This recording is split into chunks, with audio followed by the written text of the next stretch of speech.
이더리움 이후로 멈춰 있다. 엔진이라고 부르는 게요, 많이 쳐주면 7개가 있어요. 다 이미 했지만 실패했습니다. 쉽게 말하면 트릴레마를 그냥 극복했다. 그래서 저희가 사슬을 개발을 했습니다.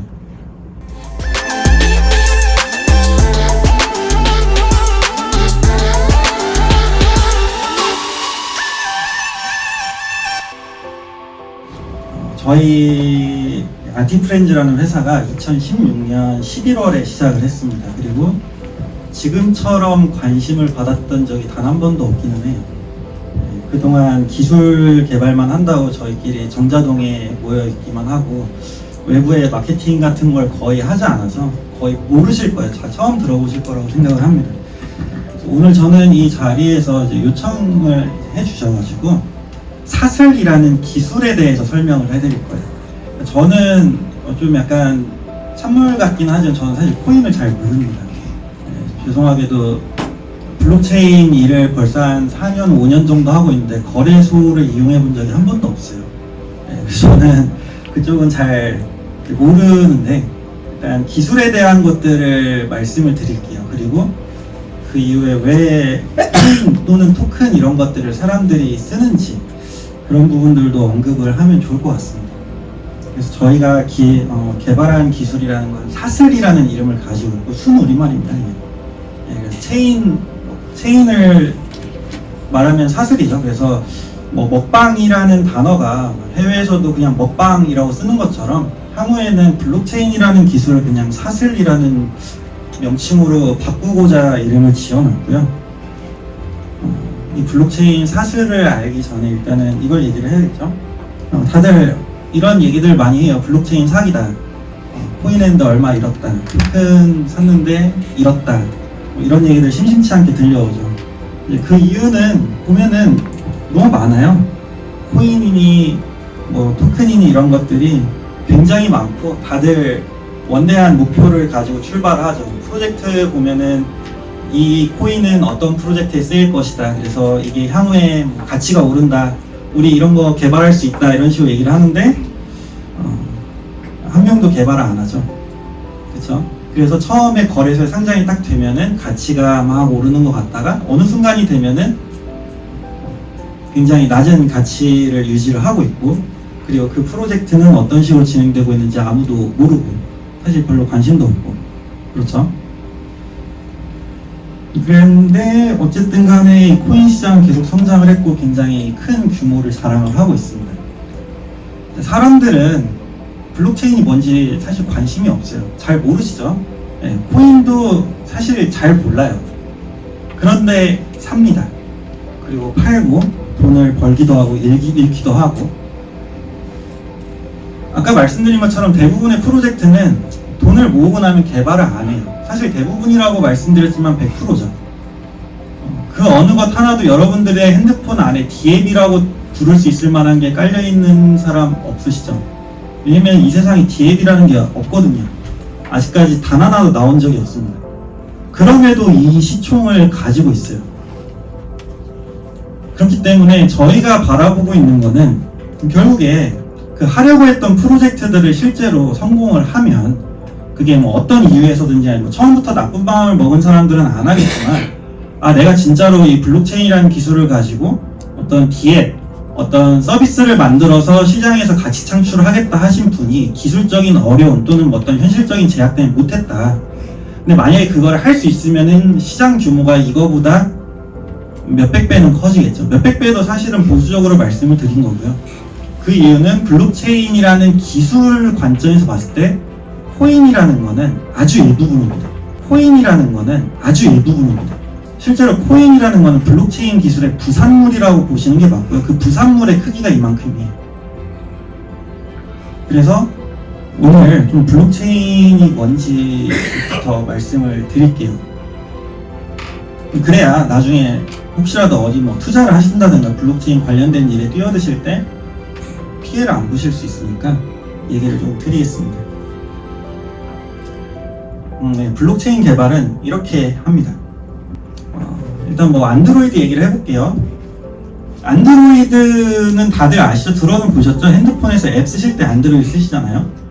근데 사실 안드로이드를 개발하는 사람 본 적 있으신가요? 그러니까 현대 개발자라고 부르는 사람들, 자기가 뭐 개발을 한다. 그럼 다 위에 있는 앱을 개발하는 사람들이죠. 안드로이드는 개발을 안 합니다. 안 하는 게 아니라 못하죠. 이 난이도가 굉장히 어렵거든요. 컴퓨터로 치면 그런 거예요. 컴퓨터가 있고 윈도우가 있고 그 위에 뭐 워드나 파워포인트가 있겠죠. 자, 그러면 워드나 파워포인트 만들려면은 아까 말씀드린 것처럼 윈도우 필요하죠.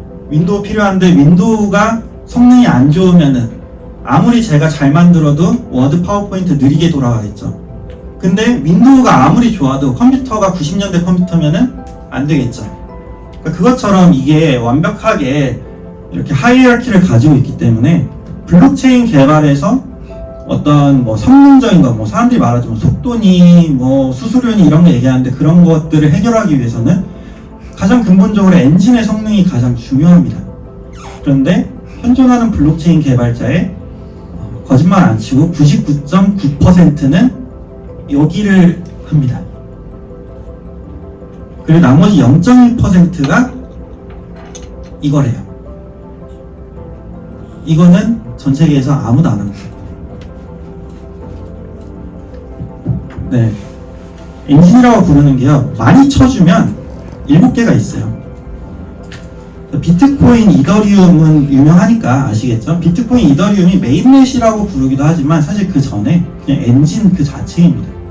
그래서 비트코인 엔진을 가지고 비트코인 메인넷을 만들고 거기에서 비트라는 암호화폐가 나오죠. 이더리움 엔진을 가지고 메인넷을 만들고 이더라는 암호화폐가 나오죠. 근데 여기서 문제는 뭐예요? 모든 사람들이 이더리움 엔진을 가져가서 클레이튼 메인넷을 만들고 클레이가 나오죠. 그러니까 클레이튼이라는 업체가 별도의 자기들의 블록체인 엔진 기술을 가진 게 아니라 흔히들 말하죠. 이더리움을 하드 포크했다. 이더리움을 포크 떠서 새로 만들었다. 그러니까 이더리움 엔진을 가져다가 만드는 거예요. 폴리곤, 이더리움 엔진을 가져다가 폴리곤 메인넷을 만들고 뭔가를 하는 거죠. 아까 근데 말씀드렸죠. 결국에 성능이라는 건 엔진에서 결정이 되는데 이더리움 엔진을 가져왔기 때문에 결코 그 한계를 뛰어넘을 수가 없습니다. 그 외에 나머지 4개들 하이퍼레저, 이오스, 텐더민트, 솔라나 엔진이라고 불러줄 수 있기는 한데 약간의 하자가 있기 때문에 그거는 이따가 조금 더 설명을 드릴게요.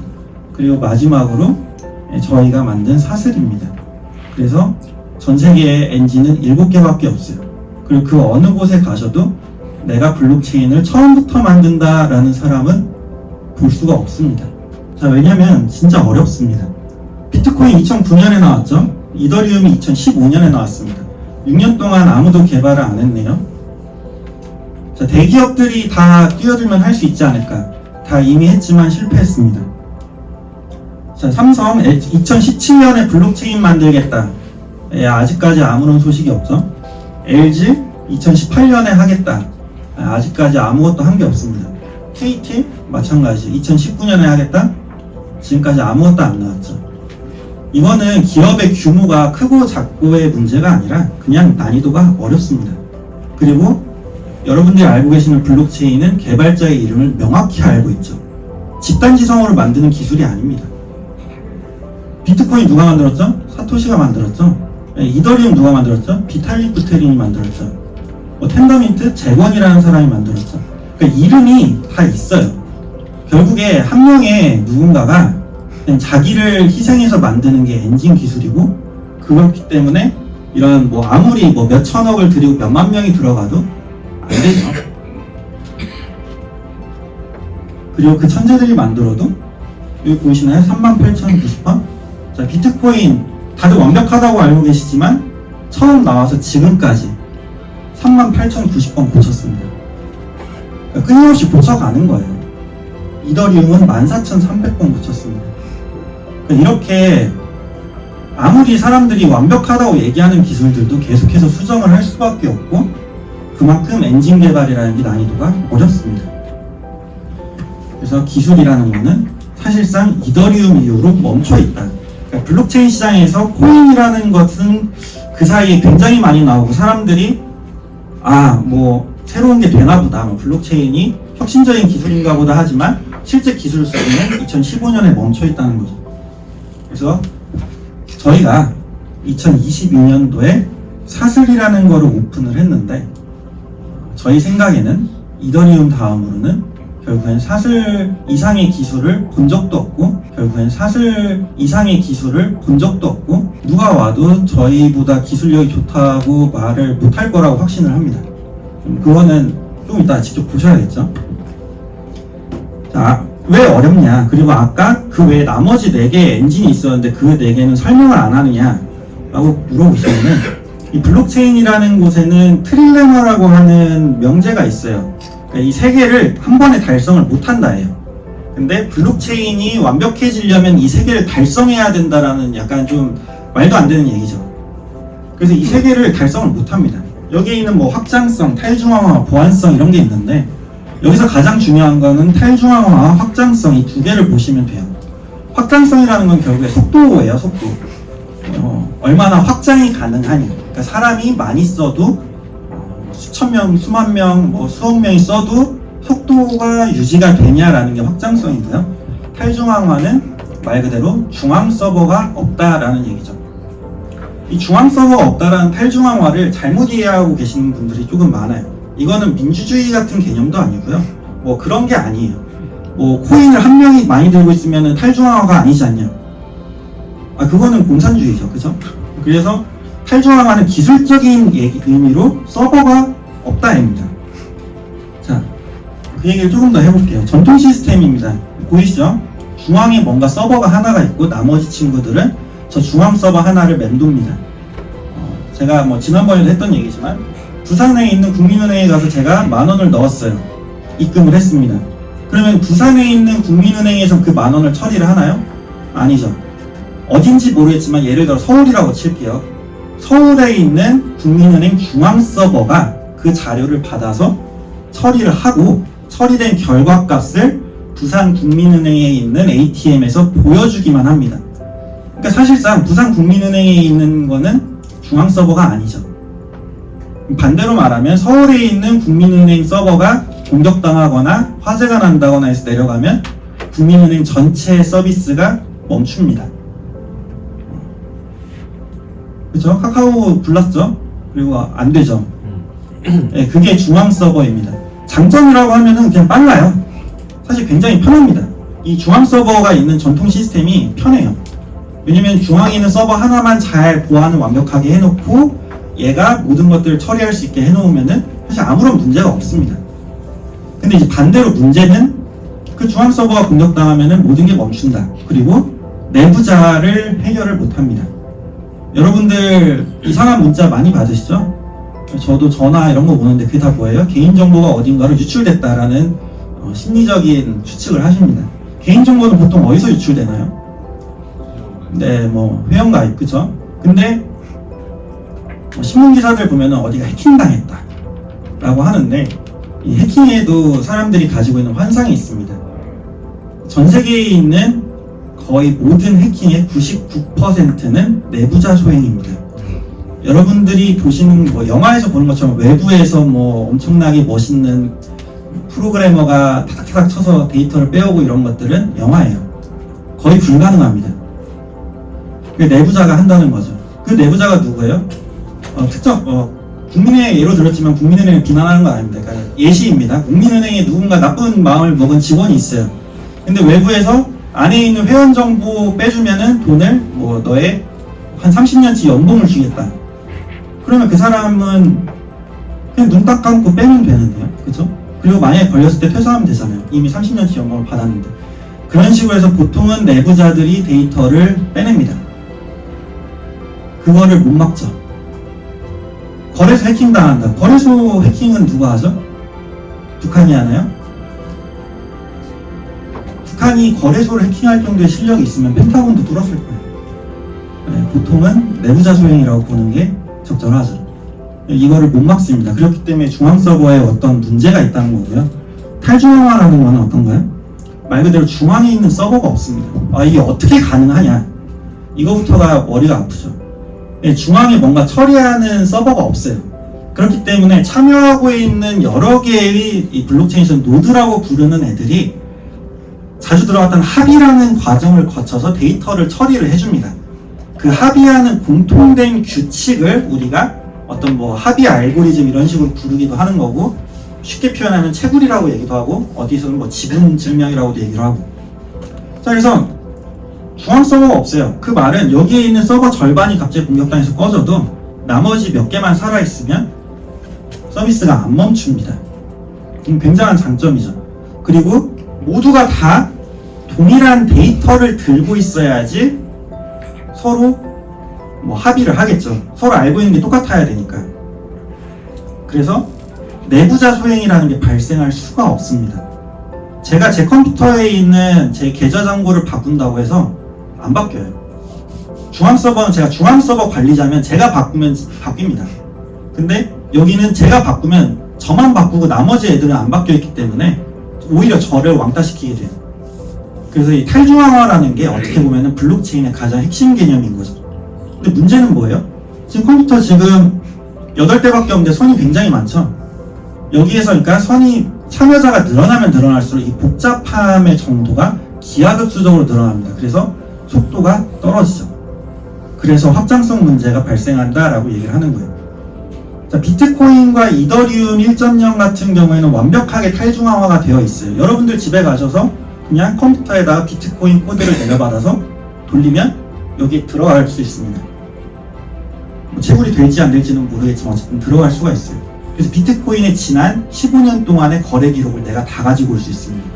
그때 컴퓨터에서 누가 얼마를 보냈고 누가 얼마를 받았고 하는 것들 마음만 먹으면 다 찾을 수 있어요. 그게 탈중앙화입니다. 그리고 언제든지 컴퓨터를 꺼도 상관없고요. 자, 그런데 아까 말했던 나머지 4개의 엔진들 있죠. 뭐 솔라나, 이오스, 하이퍼레저, 텐더민트. 이게 속도를 끌어올리려면요, 탈중앙화를 포기하는 게 가장 쉬운 방법입니다. 그래서 이 4개는 탈중앙화를 조금 포기를 해요. 그렇기 때문에 뉴스 기사 찾아보시면 솔라나가 심심하면 멈추죠. 멈춘다는 게 무슨 뜻인가요? 그러니까 이게 무슨 뜻인지를 아셔야 돼요. 멈춘다. 네, 중앙 서버가 일을 안 한다예요. 그러니까 이미 중앙 서버에 누군가가 있다는 거죠. 그게 아니면 솔라나의 노드가 전부 다 한 번에 다 꺼진다. 그러니까 전원이 다 죽으면 당연히 안 돌아가겠죠. 그러니까 그런 의미죠. 클레이튼도 기사 쳐보시면은 뭐 종종 멈춘다 이런 얘기가 나와요. 그러니까 그런 식으로 뭔가 이더리움 이후에 모든 블록체인 기술자들이라고 하는 사람들이 속도에 맨날 민감하니까 속도를 빠르게 한다고 탈중앙화를 조금 포기를 합니다. 근데 그럴 거면은 뭐하러 블록체인 쓰죠? 그죠? 그냥 중앙 서버 쓰면 되는데. 그래서 아까 말씀드린 것처럼 기술이 이더리움 이후로 좀 멈춰있다 라는 얘기를 드린 거고요. 그래서 저희가 사슬을 개발을 했습니다. 한 6년 걸렸죠. 6년 걸렸고 저희는 직원도 많지 않아요. 한 6명 정도밖에 안 됩니다. 벌써 신뢰가 좀 떨어지죠. 한 150명은 돼야 믿을만 하실 텐데. 자, 그럼 사슬이라는 기술은 뭐냐? 쉽게 말하면 트릴레마를 그냥 극복했다 라고 보시면 됩니다. 완벽하게 탈중앙화를 유지를 하고 있고요. 그리고 그 상황에서 글로벌하게 모두가 다 들어와 있는 뭐 누구든지 참여할 수 있는 환경에서 정말 빠르면은 한 1, 2초, 느리면은 한 6초 정도면 거래가 완결이 돼요. 이게 비트코인은 60분이 걸리죠. 이더리움은 1분 30초가 걸리죠. 그리고 사슬은 한 6초, 정말 느리게 잡아도 한 6초 정도 걸립니다. 자, 그래서 이거를 말로만 이렇게 표현을 하면은 다른 사람들하고 다를 게 없죠. 왜냐면은 이런 강의를 얼마나 들으셨는지는 모르겠지만 직접 보여주는 곳은 거의 없을 거예요. 왜냐면 만들어진 게 없으니까 못 보여주겠죠. 자, 요거는 저희 이제 사슬 익스플로러입니다. 지금 최근에 숫자가 굉장히 많이 늘어나고 있는데 지금 참여하고 있는 노드가 552대예요. 지난주에 오신 분 계신지 모르겠지만 지난주에 한 300 몇 대였거든요. 이렇게 늘어나고 있고요. 지금 노드는 이런 식으로 되어 있습니다. 유럽에도 조금 많이 있고요. 아시아, 저희 우리나라, 그리고 뭐 미국, 호주 이런 데 이제 한두 대씩 있는데 이런 환경에서 저 속도가 나옵니다. 그래서 이거를 한번 좀 보죠. 그 전에 노드수 552대 이거 많은 건가? 싶으시죠? 자, 여러분 폴리곤 이 공식 사이트입니다. 여기 보이시나요? 네, 폴리곤 노드 90대예요. 그렇게 자기들이 뭔가 대단한 것을 만든 것처럼 얘기를 하지만 90대 있어요. 제가 주작한 거 아닙니다. 클레이튼 여러분들이 잘 아시는 여기 몇 대예요? 네, 37대죠. 그러니까 이게 왜 이렇게 차이가 나나 궁금하실 수도 있는데 진입이 차이가 있어서 그래요. 저희는 만약에 노드를 설치하신다? 저희한테 얘기하실 필요 없어요. 저희한테 뭐 물어보실 필요도 없어요. 그냥 인터넷에 나와 있는 글 보시고 그대로 하시면 됩니다. 그리고 끄고 싶을 때 끄면 돼요. 그러니까 진입과 탈출이 자유로운 기술이라는 게 완벽한 탈중앙화인데 폴리곤이나 클레이튼 이런 메인넷들은 내가 노드를 띄우려면 폴리곤한테 허락을 받아야 돼요. 그러니까 누군가한테 허락을 받는다는 것 자체가 탈중앙화라고 보기는 조금 어렵겠죠. 그래서 한번 속도가 어느 정도 나오는지 한번 봅시다. 자, 여기 제가 이제 0727 테스트라고 이제 만들어놨어요. 오늘 7월 27일이니까 여기 지금 돈이 하나도 없으니까 여기 한 3만 슬 정도가 있는데 이쪽으로 한 20슬 정도만 보내보겠습니다.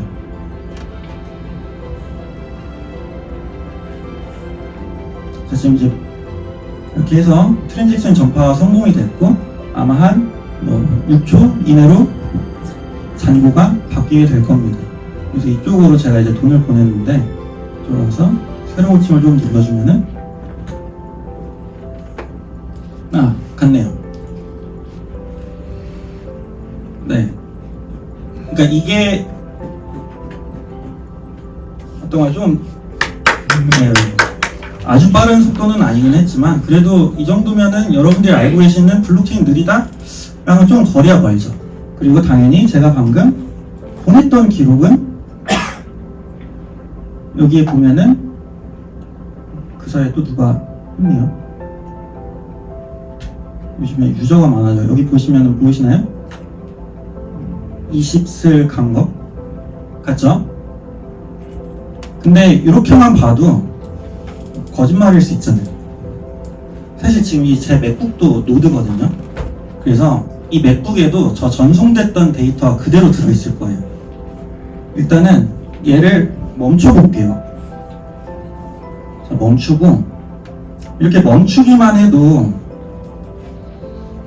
사실 잘 안 와닿죠. 그래서 제가 인터넷도 끊을게요. 자, 인터넷 끊겼죠. 그래서 안 나옵니다. 인터넷이 끊겼다는 게 무슨 말이에요? 이제 이 컴퓨터에서 뭔가 나오는 거는 얘가 가지고 있는 파일밖에 안 나와요. 외부로부터 뭘 못 가지고 오잖아요.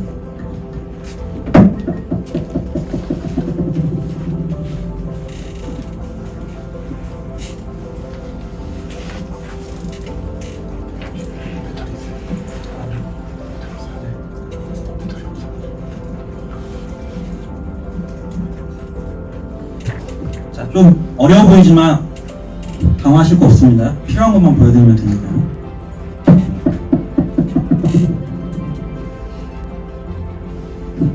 자, 여기 뭔가 이렇게 막 뜨죠? 위에서부터 쭉 보면은 여기 뭔가 익숙한 숫자가 보여요. 20. 그렇죠? from, to 여기 보이시나요? A3C99에서부터 28A4581로 뭔가 갔어요. 자, 여기 보시면 좀 보이시나요? A3C99가 받았죠? 네, 이 내용이 제 컴퓨터에 있는 겁니다. 이 맥북에 있죠. 근데 여기 맥에만 있냐? 아니에요. 아까 봤던 그 550대 컴퓨터에 똑같이 다 들어가 있어요. 이게 블록체인이고 이게 탈중앙화입니다. 그러니까 전 세계에 같은 데이터가 그냥 이 짧은 시간에 다 퍼지는 거예요. 그럼 뭐예요? 제 맥북이 제가 꺼도 사실은 얘는 계속 돌아가겠죠. 왜냐면 나머지가 살아있으니까 그 친구들이 알아서 처리를 대신해 줄 거예요. 근데 이렇게 인터넷을 끊고 제 컴퓨터에 데이터가 들어있고 하는 거 어디 가도 못 보십니다. 그 어느 것도 할 수 없어요. 왜냐면 아무도 블록체인 기술이 없으니까. 자, 그래서 일단 시험 계속 해야 되니까 잠깐 다시 인터넷을 연결을 하고요. 얘도 다시 살려주고.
배터리가 간당간당한데요. 왜 이러는지 모르겠네요.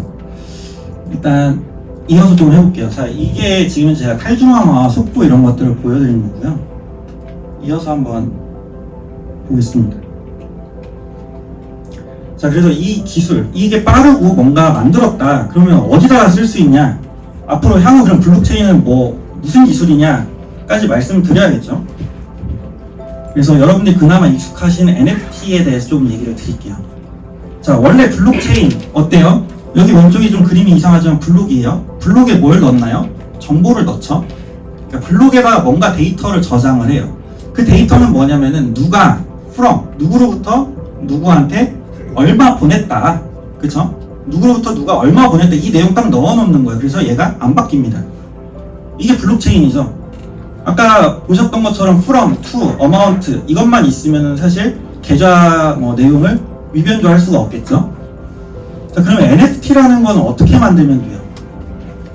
그쵸? 누가 만들었는지, 그리고 지금 현재 누가 가지고 있는지, 그리고 그림이면은 그림 여기다 넣어가지고 블록에다 딱 넣으면은 되겠네요. 그쵸? 이게 너무나 당연한 논리죠.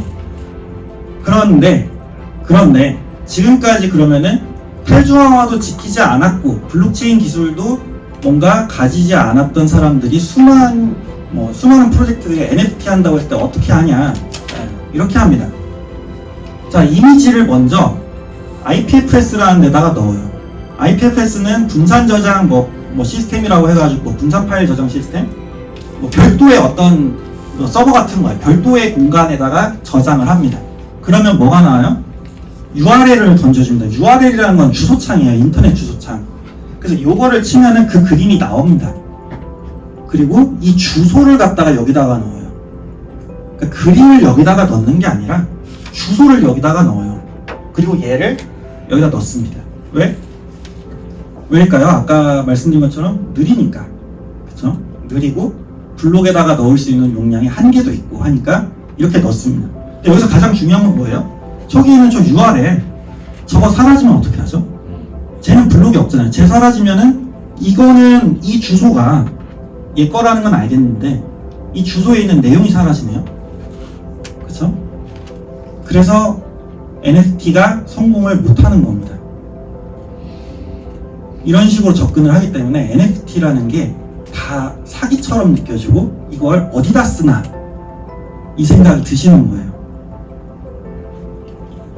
그래서 저희가 정의하는 NFT는 이겁니다. 모든 종류의 데이터에 그냥 주인을 새기는 기술이에요. 이건 들어보셨죠? 자, 그리고 NFT라는 거는 블록체인 안에 데이터를 저장하는 방법입니다. 그냥 그게 다예요. NFT이기 때문에 가치가 있고 그게 아니라 그냥 저장하는 방법이에요. 저장하는 방법.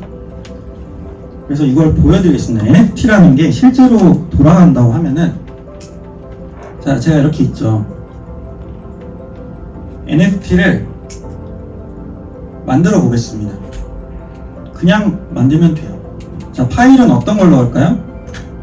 영상을 넣읍시다. 아까 제가 말했죠. NFT라는 거는 데이터를 저장하는 기술이기 때문에 어디서 말하는 것처럼 뭐 이미지밖에 안 된다. 아니면은 뭐 영상 뭐 움직이는 거 조금 된다. 이런 게 아니라 그냥 컴퓨터가 저장하는 모든 파일이 다 됩니다. 심지어 게임 서버도 되고요. 워드, 프로그램 그 자체도 다 넣을 수가 있어요. 자, 그래서 이름 테스트 비디오라고 하고 그냥 발행을 합시다. 자, 이렇게 발행을 하게 되면은 여기서 마찬가지로 전파를 하게 되고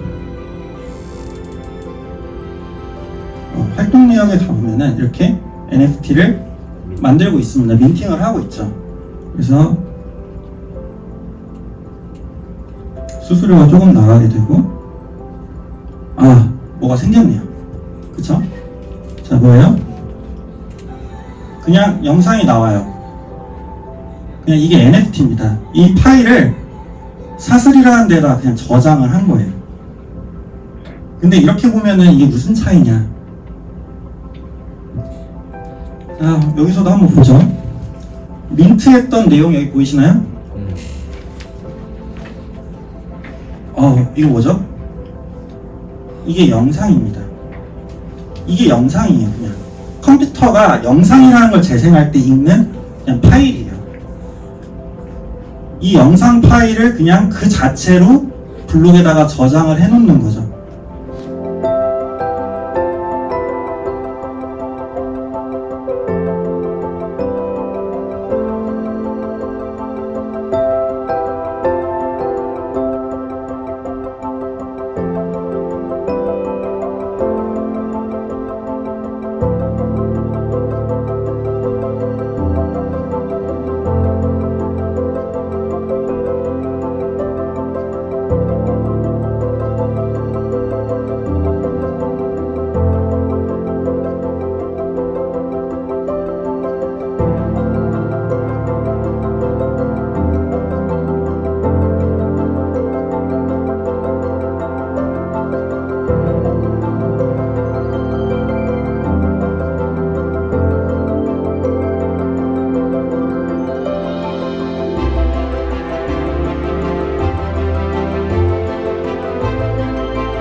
블록체인이라는 게 여러분들이 알고 계시는 것처럼 뭐 느리고 아니면 뭐 코인, 토큰 이런 얘기가 아니라 실제로 데이터를 저장을 하고 이 네트워크에 참여하고 있는 사람들이 어떻게 나의 데이터 권리를 가져갈 수가 있고 이름표를 새기고 그러니까 이런 역할들을 하는 거예요. 그리고 이거를 누군가 중앙에서 컨트롤도 못하고 카카오톡이 망하면 카카오톡에다가 여러분들이 저장해 놓으셨던 수많은 데이터 다 사라지겠죠.